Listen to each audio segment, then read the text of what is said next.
It's good news time. I want to begin again by sharing good news. The way that this works is you share your good news with me, and then I share it with everybody. I do have two wonderful pieces of good news to share as we begin today. First of all, congratulations to Mary Ann Johnson on the birth of her 12th great-grandchild. You're going to love this. The baby's name is Mary Woods. Mary Woods Davis. Her parents are Dwayne and Anna Davis. Congratulations to Mary Ann Johnson and to the entire family. Birth of a new baby. Also, congratulations to Connor C., Stacy C., and Donna C.'s son, Connor. He has a job. He is graduating. He begins a job in August teaching fifth graders here in Spartanburg in the public school system. It's always good to find employment, and especially we get to keep Connor nearby, so we are thrilled about that. Are you missing sports on television? I know that I am. I think a lot of people must be, and that explains the popularity of a 10-part documentary that ESPN just released, The Last Dance. That's 10 hours of the 1998 Chicago Bulls trying to win their 6th NBA title. And talk about good timing. Our sports-hungry nation has gobbled this one up. It is the most successful original content broadcast on ESPN in the last 16 years. Now, I'm going to admit it. I'm watching this thing, okay? Michael Jordan may not be my favorite athlete or even my favorite basketball player, but it is interesting to watch the story behind the story. Michael Jordan was a once-in-a-generation kind of player, and he did not get there by accident. He was talented for sure, but something else marked him that marks every great sportsman, or really anybody who has risen to the top of their field, whether it's music or business or public service. Michael Jordan was the hardest worker on his team, and maybe even in the entire NBA. The hardest worker. Jordan, in an interview on the series, talked about his rookie year. He said, I had one event in the preseason. I think we were in Peoria in a hotel. I was trying to find my teammates, so I started knocking on doors. And I got to this one door, and I knock on the door, and I can hear somebody say, shh, someone's outside. I walk in, and practically the whole team was in there. What were they doing? His whole team was in there doing cocaine. Men whose livelihood depends on their health, and they were doing drugs. What did Jordan say? Look, man, I'm out. Rod Higgins, his teammate at the time, said whatever someone else was doing off the court, if it was partying or whatever, that wasn't part of what he wanted to do. Jordan didn't smoke, he didn't drink, he didn't do drugs. He just wanted to stay healthy, get good rest, and play the best basketball that he could possibly play. Like others who rose to the top, like Kobe Bryant.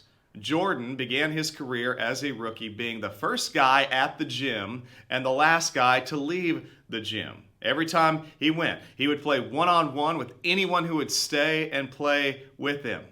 In his very first year, he established himself as the most disciplined player on the team, and that continued throughout his career. While others were piddling around, even harming themselves with drugs, Michael was working. Reminds me of one of the great themes of the Book of Proverbs. Hard work. You cannot get around how many times Proverbs mentions hard work. Proverbs 23, verses 19 through 21, for example. Listen, my son, and be wise, and set your heart on the right path. Do not join those who drink too much wine or gorge themselves on meat, for drunkards and gluttons become poor, and drowsiness clothes them in rags. This is the epitome of a lack of discipline, getting drunk and overeating. Or, in the case of the Chicago Bulls, getting drunk and doing drugs. This is not the pathway to victory, and Michael Jordan came in and he changed the team culture within a year. He had a work ethic, and everybody else fell in line. You know, when I was putting together this message, I came across an interview with Val Kilmer, who played Iceman in the 1985 movie Top Gun. And Kilmer talked about how he was a party boy and enjoyed the nightlife every evening after they stopped filming. But a young actor who was the star named Tom Cruise did not. Why? Kilmer said Tom refrained from our revelry with good reason.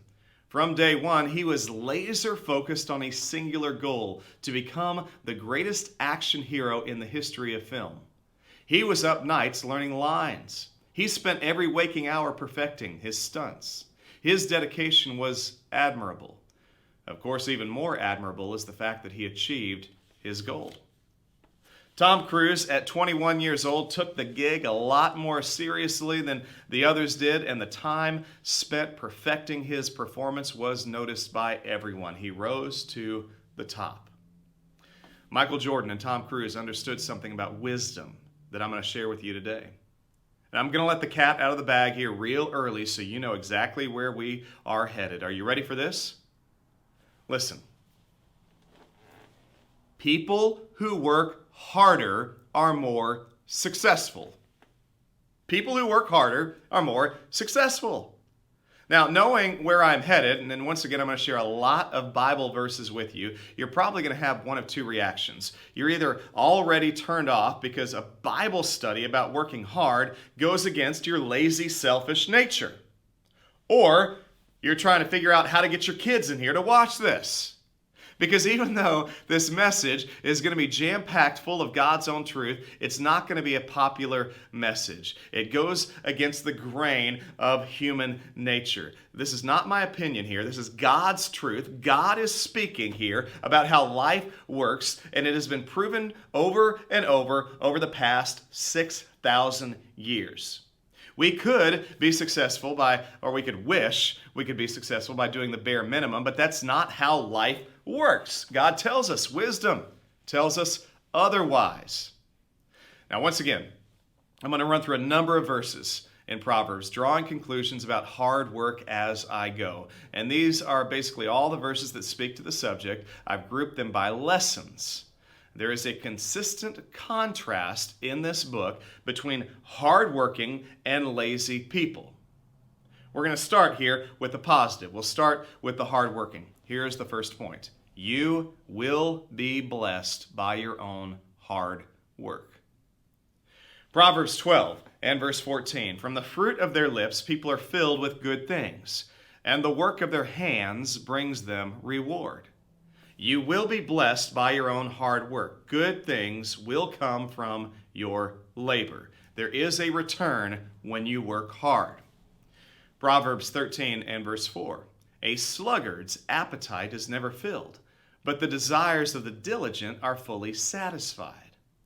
Hard workers are more satisfied in life because they have earned more to satisfy themselves. They don't just sit around hoping for things. They get what they need. They go out, they make the money, and they get what they need to provide for themselves and for their family. Proverbs 12:11. Those who work their land will have abundant food, but those who chase fantasies have no sense.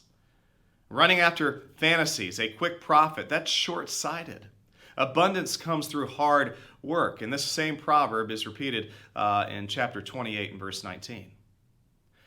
Proverbs 13:11, dishonest money dwindles away, but whoever gathers money little by little makes it grow. Oh, that crosses over then from laziness to wickedness, which these things are not mutually exclusive. Whoever gathers money little by little, that reminds me of Dave Ramsey, who says, don't get rich quick, get rich slow. See, it's usually impossible to get rich quick, especially in a way that doesn't harm other people. It is entirely possible to get rich slowly, saving, steady, slow, wise investing, being a good steward, and a hard worker. You probably, like I, have known a number of people who have fallen into get-rich-quick schemes. Even Christian believers, people who get trapped into these Ponzi schemes. They attach themselves to multi-level marketing.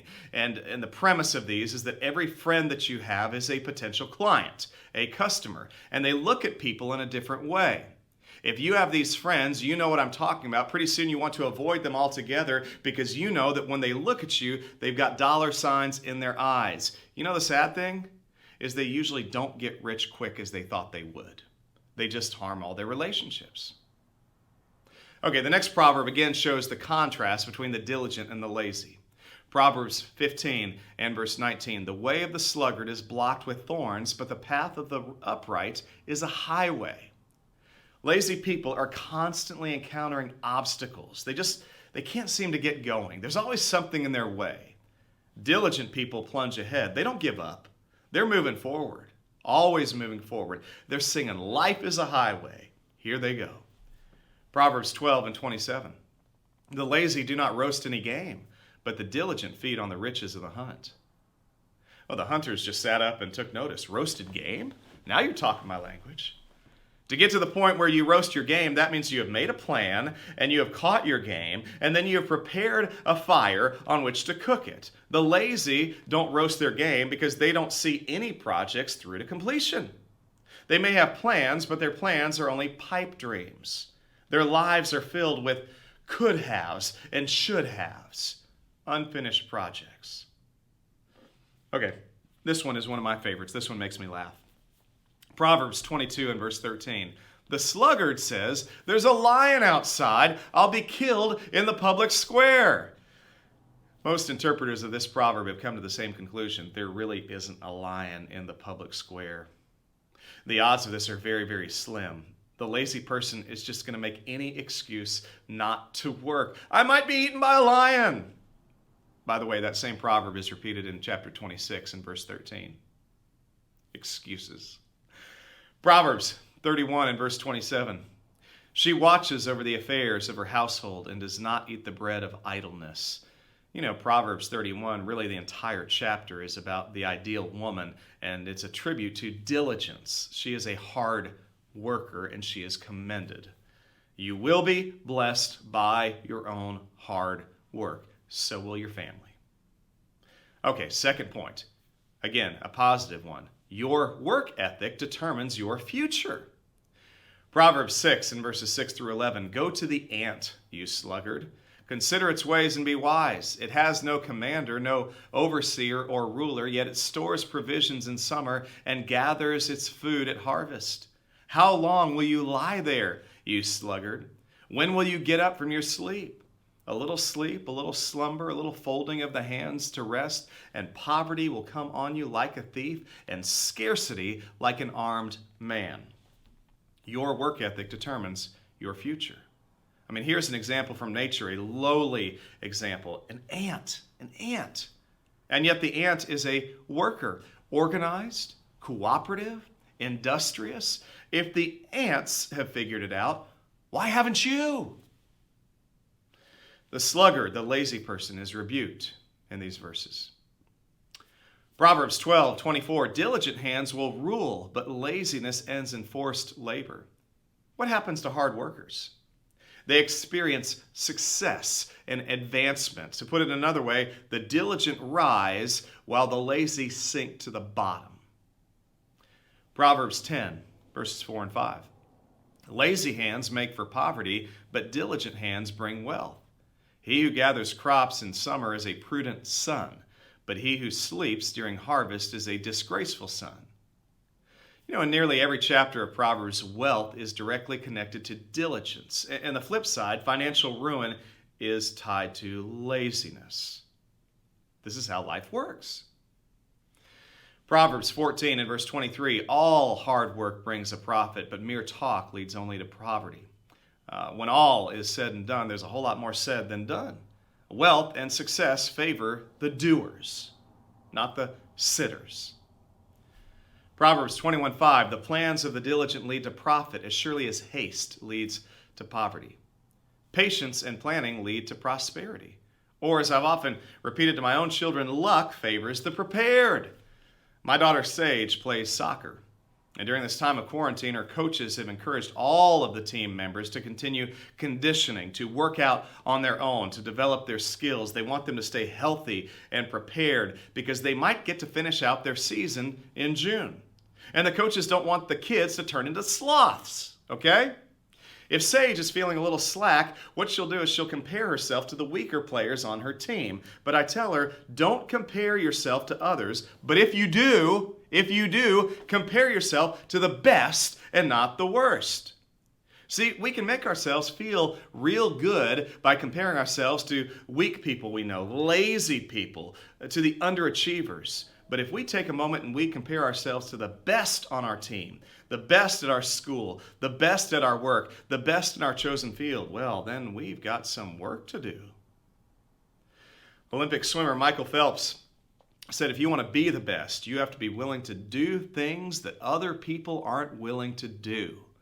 And he means training more, training harder, pushing yourself when other people aren't.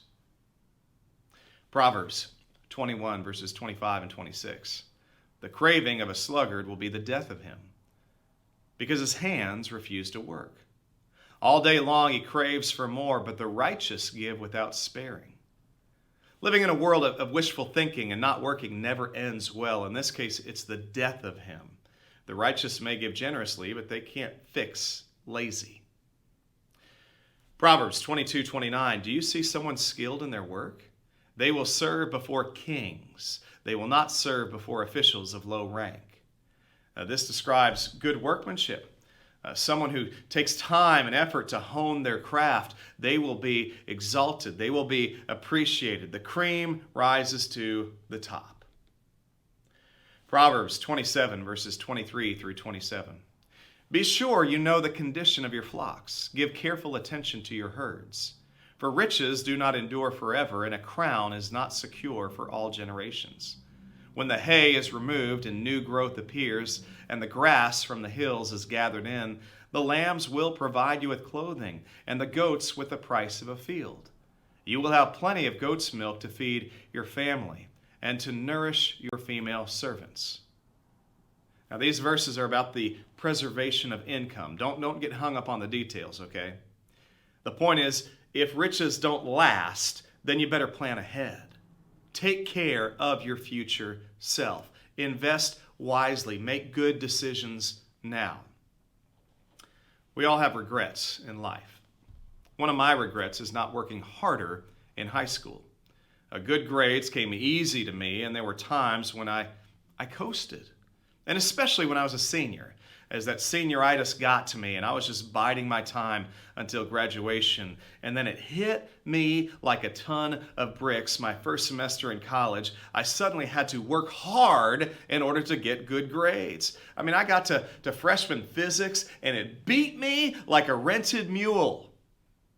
I learned how to work. I had to in order to get better than a C. Your work ethic determines your future.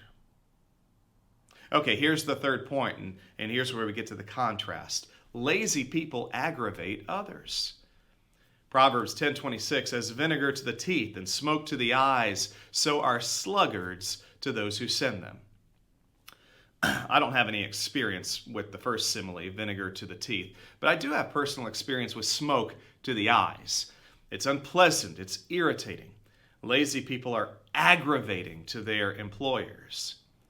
Author Joe Aldrich writes, Christians are to be good news before they share good news. A hard worker is good news to his employer. A person with a biblical work ethic is good news to his fellow workers, because nobody is infected with his slothful attitude, and nobody is having to cover up his slack. Proverbs 18 and verse 9, one who is slack in his work is brother to one who destroys. Laziness is destructive. Things fall apart under the supervision of a lazy person. I've never enjoyed firing people, letting employees go. It hurts me to hurt someone else. But I have had to do this on several occasions, and not without warning, and not without a clearly outlined path to success ahead of time that went unheeded.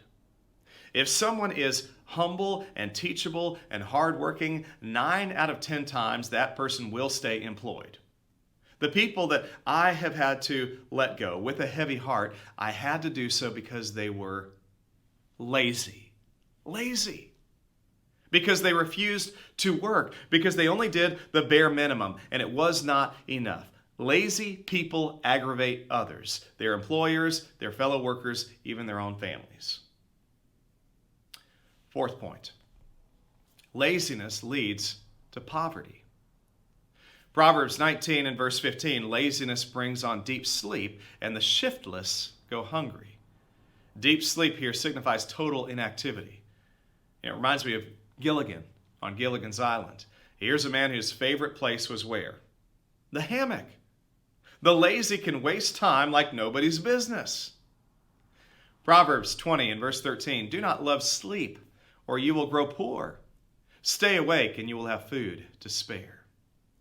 Again, sleep is synonymous with slothfulness. If you're always sleeping, then you're not getting much done. I know some people, they look like they're sleeping even when they're awake.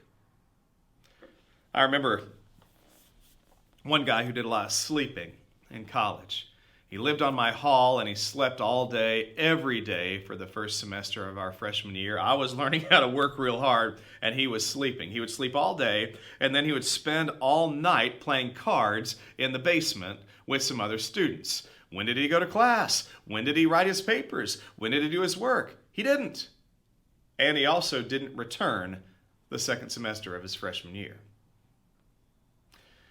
Proverbs 19 and verse 24, a sluggard buries his hand in the dish. He will not even bring it back to his mouth. What a condemning verse. The lazy person is so slack that he won't raise his hand to his mouth when his food is right in front of him. So lazy that he won't feed himself. You know, this proverb was probably meant to be humorous. It's another one about unfinished tasks. One year in high school English class, we were tasked with memorizing and delivering a poem to the class. And the requirement was that this poem be at least 25 lines long. Well, at least half the class attached themselves to a 28-line poem called Lazy Jane. Here's how it reads. Lazy Jane. Lazy, lazy, lazy, lazy, lazy, lazy Jane. She wants a drink of water, so she waits and waits and waits and waits and waits for it to rain. Now, I want to show you what this poem looks like, written by Shel Silverstein. 28 lines, but it's written out only one word at a time. How lazy to even memorize this poem. Our English teacher was not amused. She was not pleased with the lazy students who chose it. Just memorizing this was lazy. Okay, next proverb. Proverbs 20 and verse 4. Sluggards do not plow in season, so at harvest time they look but find nothing. There's no vision, no forward thinking, no plans for the future. Proverbs 24 and verse 27, put your outdoor work in order and get your fields ready. After that, build your house. This proverb is about the well-ordered life. Keep first things first. Now, I'm going to say something here that is proven by this proverb, but it's not very popular to say in today's culture. It is backed up by science. In fact, just sharing this truth with you right now could get me into trouble. Because there are people out there that don't want to hear the truth, and they will be angry just hearing this. They would rather believe lies if the lies make them happy. But facts are facts, and these are the facts, even if they make somebody angry. The Brookings Institution released a revolutionary study a few years ago that confirmed what we all know, but are afraid to verbalize out loud, because it will get us in trouble in certain circles. Are you ready? Here's what they said. You can avoid poverty by doing these three things. Number 1, graduate from high school. Number 2, wait to get married until after 21 and do not have children until after being married. And number 3, get a full-time job. If you do all these things, your chance of falling into poverty is just 2%. Meanwhile, you'll have a 74% chance of being in the middle class.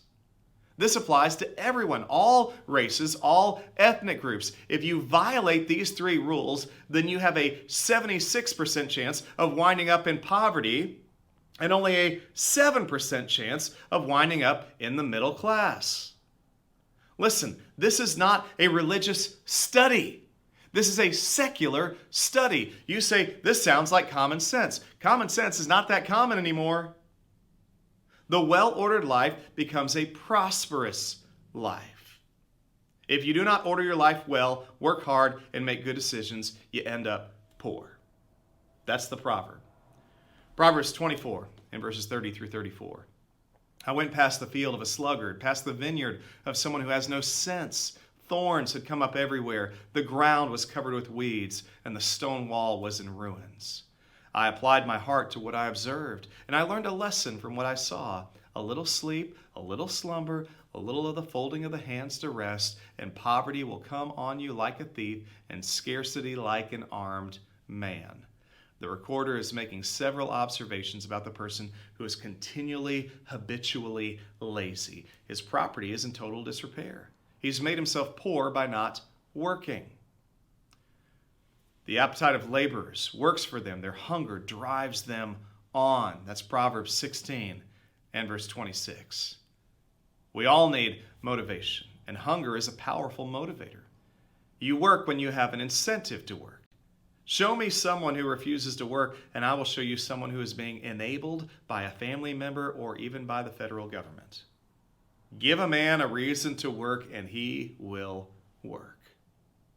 Okay, I told you that if you sent in questions, that I would address those questions. And we do have one member who has done some work ahead of time and read through the verses already that I was going to cover. And so Deborah Beard asked the question, in this study, it seems like work is related to wealth, to becoming rich, but not every hard worker becomes rich, right? And I think that depends on your definition of rich. And I'm not just talking about spiritual, okay? I don't want to take it over there. I mean literally. In America, most of us are richer than we realize, right?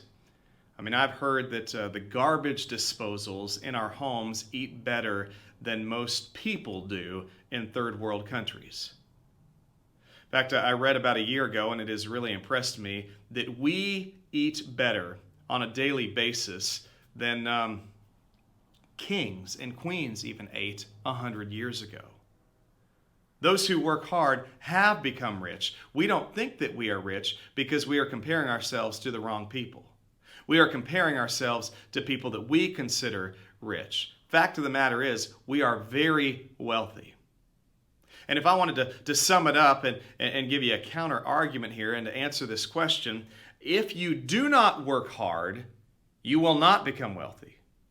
If you do not work hard, there is no way that you will become rich. I mean, the odds of winning the lottery, for example, are staggering. No, you must work hard if you have any possibility of becoming rich. And I'll be honest with you here, and again, a proverb is a general rule of thumb. The richest people I know, and I'm talking literally, the people who have the most money, they are all incredibly hard workers. They may not be the most educated people. They may not be the people who have the most glamorous jobs, but they are the hardest workers I know. The people I know who have the most money, the most financial security, these people work incredibly hard, and I respect them for that. And what they have, they deserve what they have.